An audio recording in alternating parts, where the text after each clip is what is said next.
I'll show you how to retire with just $197. You can retire using the options wheel strategy on SPY. With an account with $197,000, a wheel strategy on SPY can bring in 3% per month. That would be $5,910 in gross monthly premium collected. I'm going to be showing you the way to do this safely and consistently while also managing the position should it go against you. The reason I like SPY is because it has a daily expiration and lots of volume to easily get in and get out. Here's a breakdown of what SPY holds, which is big and safe companies, meaning this one ETF is very diversified for running the wheel strategy. The SPY wheel is a great way to generate income with low risk. SPY is the best overall dollar for dollar investment in my opinion. It provides the best return per risk.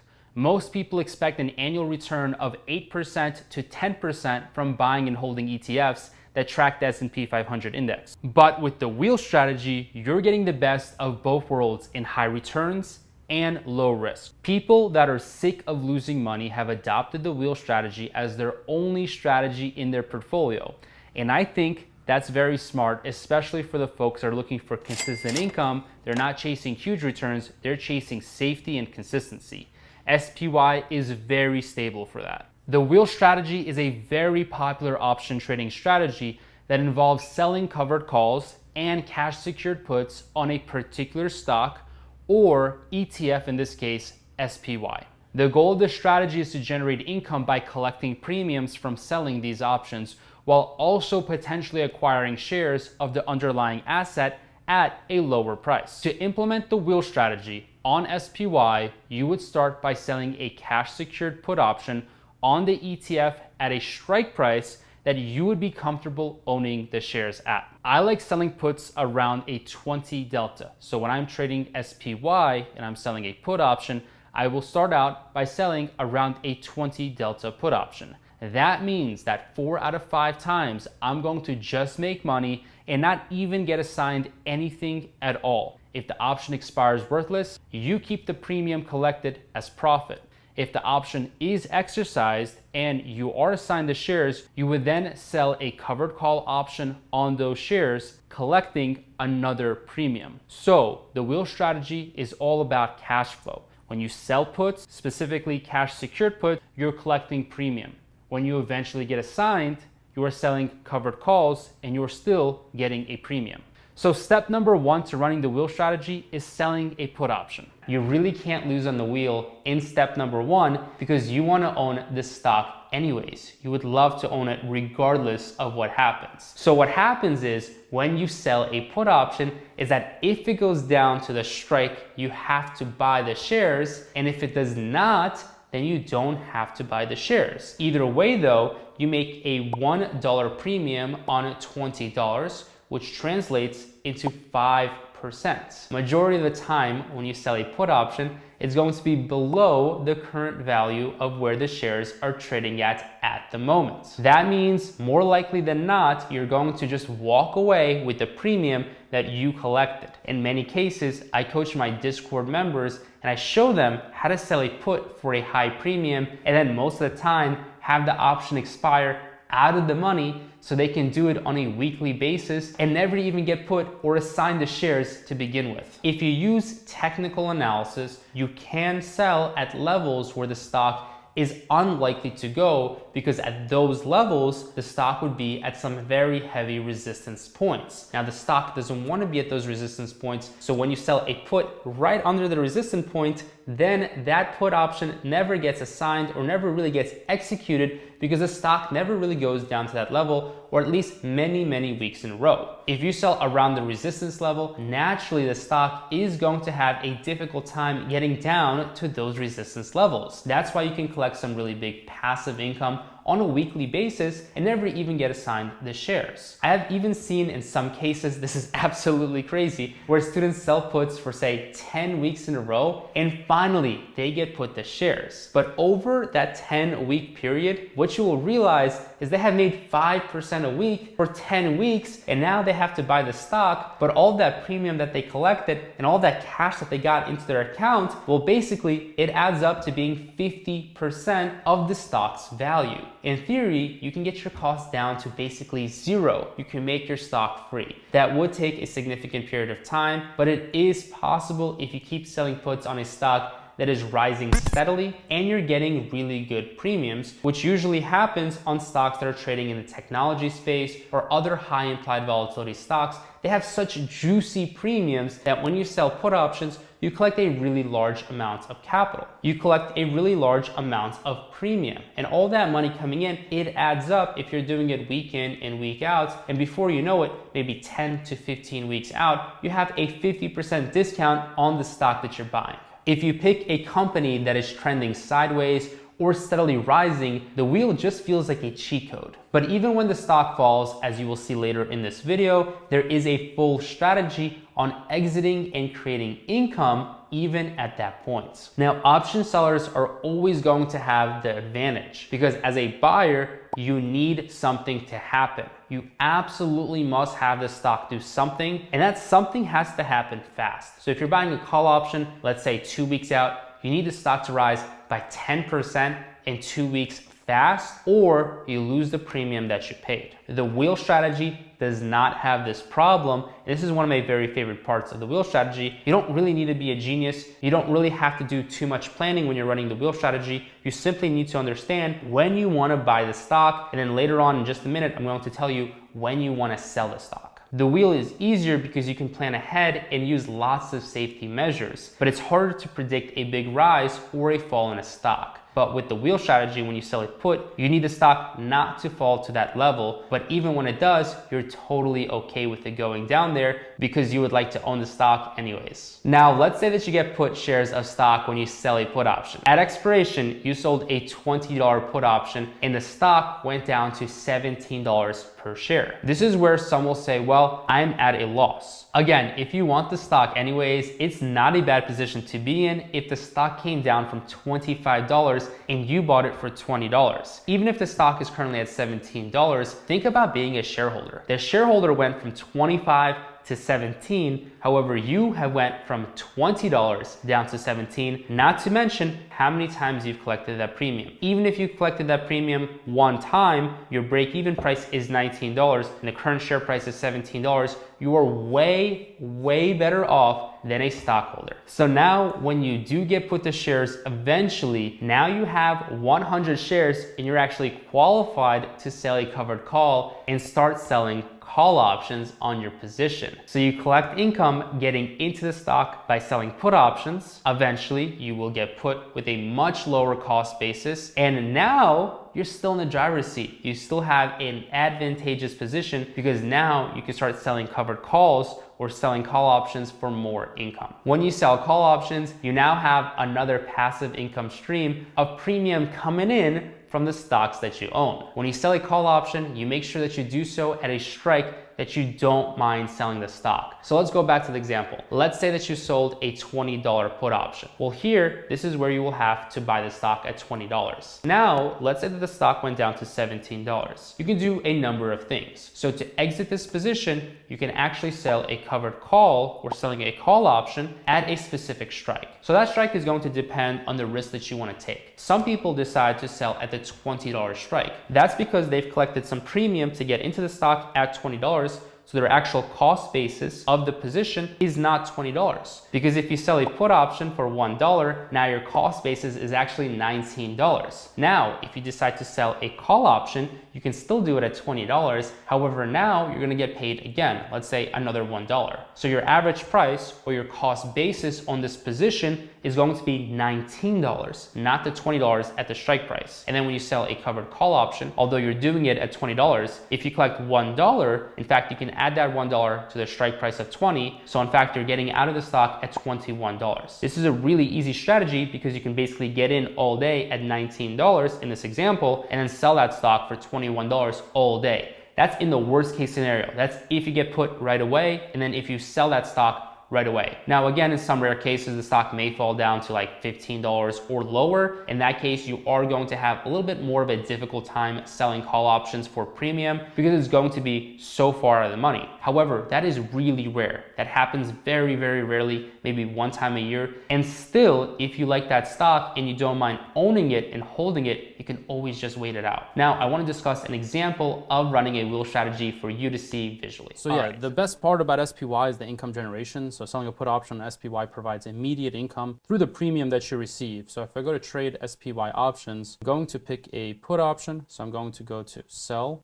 put, then I'm going to pick an expiration. There is daily expirations for SPY that can be a viable strategy if you have a lot of free time on your hands. However, I would definitely say you want to go for more of that passive income. Just go out maybe 2 to 8 weeks. So I'm going to go out about 30 days from the time I'm making this video. So I'm going to go to September 30th, and I'm going to go down a little bit out of the money. So I'm going to go for an option. Let's take a look at the 555 strike price. The delta here is 0.3. Now 0.3 delta is really my sweet spot. I like to go for 30 delta because that gives me 7 out of 10 chances that I'm going to be successful and 3 out of 10 chances that I'll get assigned. And AKA, hint, hint, getting assigned is still successful because even if you get assigned, no worries. We want to have SPY because SPY has a lot of diversity.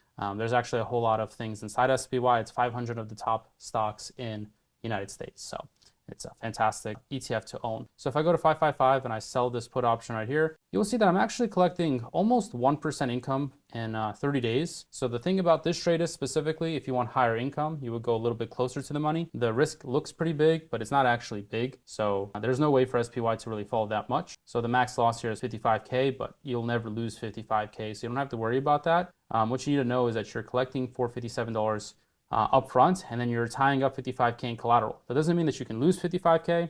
I mean, in theory, you could if SPY went to zero, but I mean, we'd all not be on this planet wouldn't exist actually if it went down to zero, because that means every single company went bankrupt, which means like this world doesn't exist.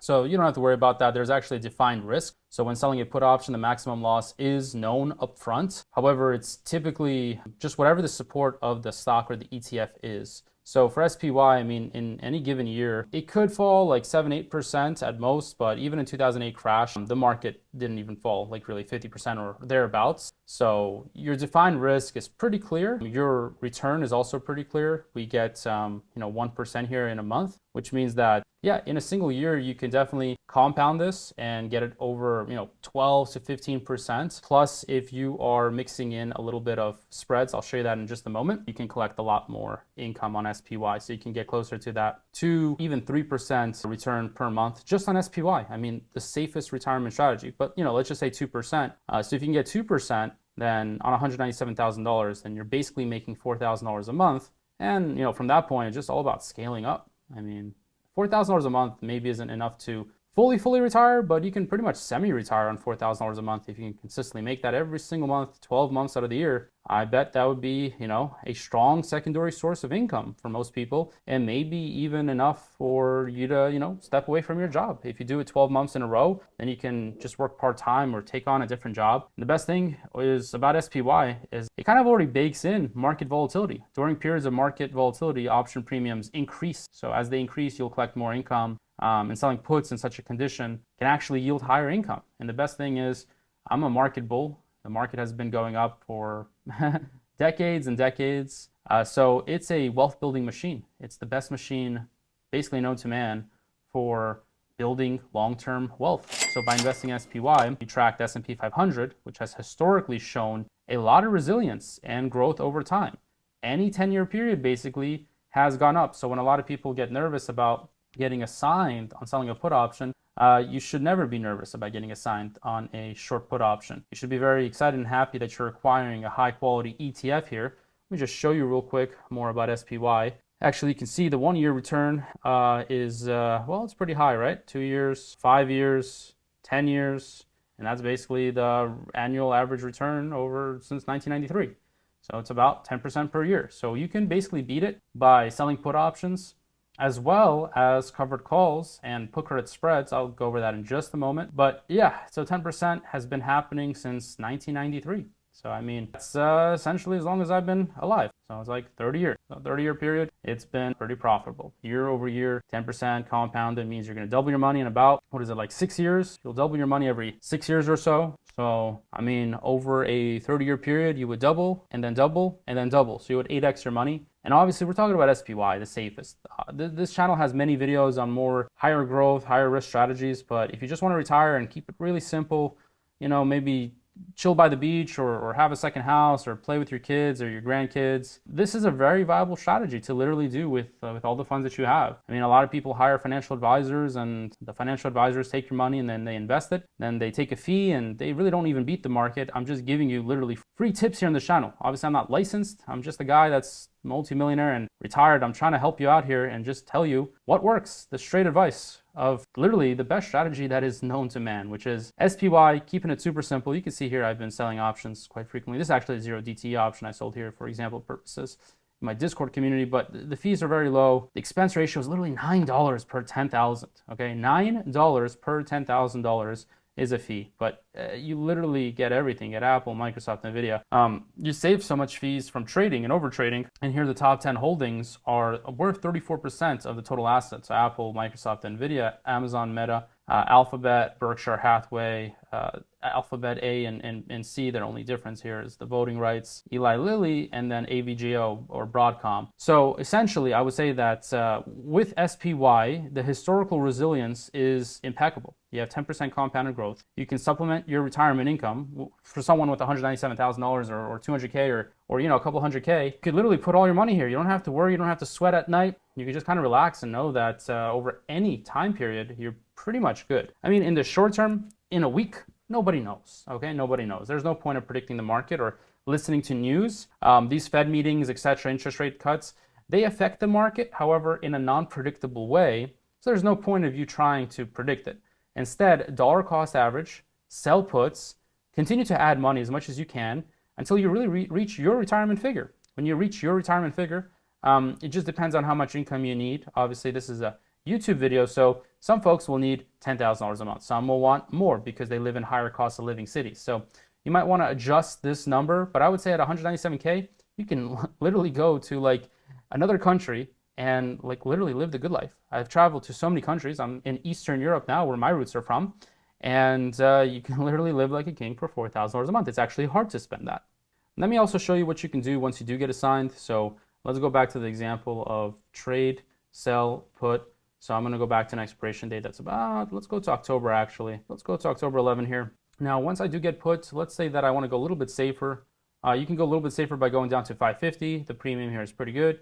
If you actually want to go a little bit aggressive and you actually want to acquire shares, which I recommend that you do anyways, you can go even for something much closer to the money. So this would be a higher delta of 0.39. It's really preference here, so you can go for 560. So here you collect $738. So now let's say that SPY at expiration, I'm basically going to show you how to manage the strategy. Let's say that it goes down to 561. Well, there's actually no issues there. You're not going to get assigned. You're good. As long as it stays above 560, you're fine. All right, no need to worry. If it gets close to 560 or below 560, you might start to get a little bit panicky. You might think to yourself, oh, should I close out the position? Well, no, you really shouldn't. You shouldn't close out the position. SPY is a good ETF. If you have the cash, which you should, this is a cash secured put. I'm not advising or showing or recommending anyone do any naked options. That would be, not good. Not good. I do that, but that's a more advanced strategy that I teach in my 6-week bootcamp for folks that are a bit more advanced and have more experience with me, and they've gone through my beginner program. So I would never recommend a naked sell put. Just keep it cash secured, meaning you have the cash, you sell a put, worst that happens is it goes below 560, you get assigned. There's only a few scenarios that can happen, okay? First one is SPY can go up, and that's fine. Just it goes up. You still get the $738. That's yours right away, actually. As soon as you sell the option, it's yours immediately. If it goes down a little bit, but it stays above 560, you're good. You just leave it alone. If it goes below 560, you do have a couple choices. You can just get assigned, Or you could also roll down. So you can roll from 560, for example, down a little bit. So you can roll down from 560 by closing out the 560 and selling a 557, for example. And you don't have to go for October 11. You can switch it up for a future date. You can go October 18, or on my birthday, October 31st, or November, or really any future dates, as long as you're adding time. Time is money, right? Time is money. That's the fundamental equation in finance. A dollar is worth more today than it is tomorrow because of time. I mean, if you're listening to this, would you prefer a dollar today or a dollar in a week or a dollar in a year? You take a dollar today over a week, and you take a dollar in a week over a year. No rational person would take a dollar in a year. That would be foolish, right? Because time is money, and everyone wants money quicker. So in general, because time equals money, when you go out in terms of dates and expiration dates, you will always get paid more. Why? Because of time. More time equals more money. So you can always fix a position, and if you don't want to get signed, you can basically roll down from the current strike price down by $1, $2, $3, $5, or even $10. I mean, here, let me show you an example. I can go from October 11, let me go to November 15, for example. So here, if I go from 560, and I can go down to, let's say, 555. It's actually pretty interesting because this option is in the future, right? But the 555 is lower, so it's safer. It's more out of the money, so it's farther away from the current price. So you have less chance of getting assigned, and it's worth literally more. So a person today, if they wanted to roll from 560 down to 555, they would improve or save themselves $5 or 500, since each option is 100 shares. So you would save $500, and then you would move from basically, you would have to pay $738, but you would collect $960, right? And this is the total credit here is incorrect because this is just an example, right? These are two cells. I would have to actually go back to October 11th here and go to buy, because if I were to buy it to close it, right? So let me close the 560. Now you'll see a more accurate measure here.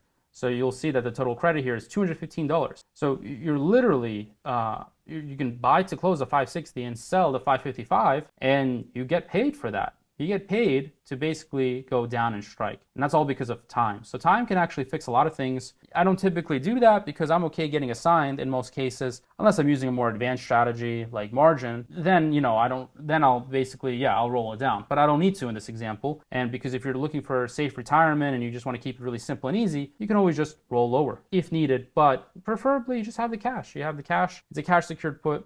You get assigned. And then once you do get assigned, here's what you do next, okay? Then you can basically, now that you have shares, you would just go to sell call option, and you would sell a future call option. So let's just say December. So you would sell something like December 20th, that's in the future, and you can basically sell it at, let's say we want to go for 570, okay? This option is worth a lot of money. You can collect $1,641 here. Obviously, it's 3 months out, 3.5 months out or so. But the good news is it's actually a little bit higher than the average cost. So if you were to get, put or assigned at 550, this call option is basically 570. So you still have some upside, plus you get the premium. So this is a fantastic way to essentially collect money on SPY and really get to retirement. Even with $197,000, you can basically retire or get close to retirement or have a strong secondary source of income. Now, let's discuss how to properly manage the wheel strategy based on various scenarios.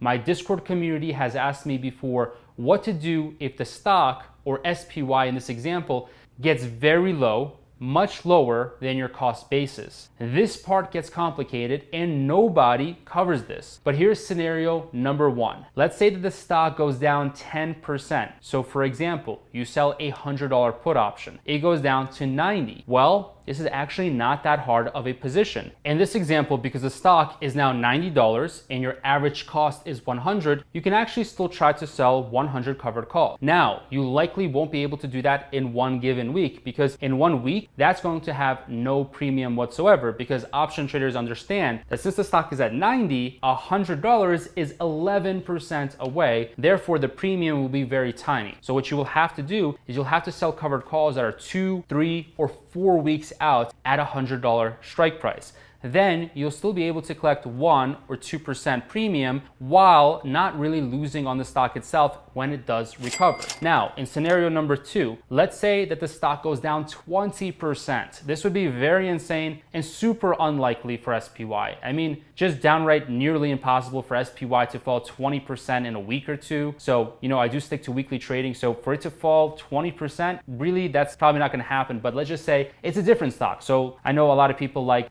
Tesla. There's a bunch of stocks out there. And if the stock does end up going down 20%, let's go back to the example of a stock being worth 100, which is your put. It goes down to 80. Unfortunately, what you're going to have to do is wait and hope that the stock will recover. And hopefully, when you're selling puts and doing the wheel strategy, hopefully you're picking stocks that are good to begin with. Because if you're not, and the stock falls down 20%, you start scratching your head, why am I owning this thing? Well, you have to ask yourself, why did you get into that position to begin with? Okay, so if a stock goes down 20% and it's very far away from your cost basis, that's not necessarily that bad of a problem if you like the stock. What you're going to have to do is, number 1, you will probably have to wait. Or number 2, now this is very interesting. Say that the stock goes down to 80. You can try to salvage and create some income by selling a 90 covered call. So if you sell a 90 covered call, that's not ideal because if the stock were to recover, you would lose some money on this position as a whole and your wheel would not be profitable. But that's the price that you pay when you're doing the wheel strategy on a riskier stock. So if you're doing it on riskier stocks and it does end up falling 20%, what you probably have to do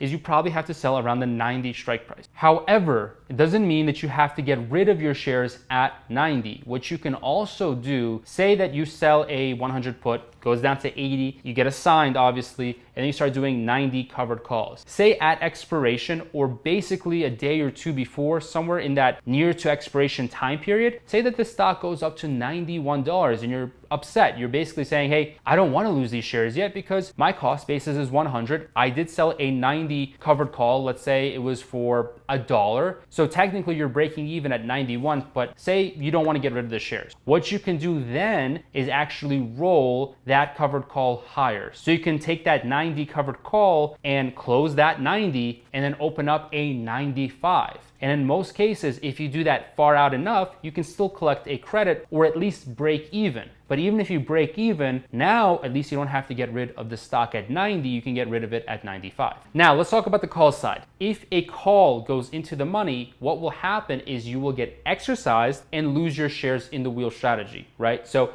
you first of all can get assigned on the puts, you have to buy stock. But if you get assigned on the calls, you have to sell stock. So say you don't want to sell your shares. What you can do again is roll and close out that position. What is likely to happen most of the time is that someone will actually end up selling covered calls that are out of the money, and it's perfectly fine because as long as it's out of the money, you're going to be collecting premium. If it's in the money, then you're gonna lose your stock if you wait until Friday expiration, or you can roll it out higher. There's two things that you can basically do. If you get assigned, so be it. If it's above your cost basis, you're probably happy. If you don't want to lose your shares and you are at a gain, that's okay too. Again, you can roll. Now, one important thing that I just want to say, with the wheel strategy, something that people do not realize is no matter which way, in which direction it's going, you can still dollar cost average and sell more put options or sell more covered calls by buying more shares, especially if it is below your strike price, especially if it is below your cost basis. So for example, let's say that a stock is at 100, okay? You end up selling a 90 put option, okay? It goes down to 95. That doesn't mean that you can't sell more put options at 90. Let's say it goes down to 85. You can still sell more put options at 80. So you can continuously sell more put options the entire life cycle of running the wheel strategy, and that would be dollar cost averaging the wheel strategy. And there's nothing wrong with that. The only issue is, say you have $30,000 and you put $15,000 into Apple. Well, you can't really dollar cost more into Apple because it's already 50% of your portfolio. So when you are dollar cost averaging into the wheel strategy, you want to make sure that you have 5, 10, 15% of your entire money in a single position. Therefore, if it does go down, you can do more of the wheel strategy on the same stock, dollar cost averaging, but not exceeding like 30 or 40% of your portfolio. The less of your portfolio you have in one single position, the better, the more diversified you are. Now, it's very interesting because you can always roll and adjust the option wheel position. If you want to learn more about rolling, the best video you can watch is right here.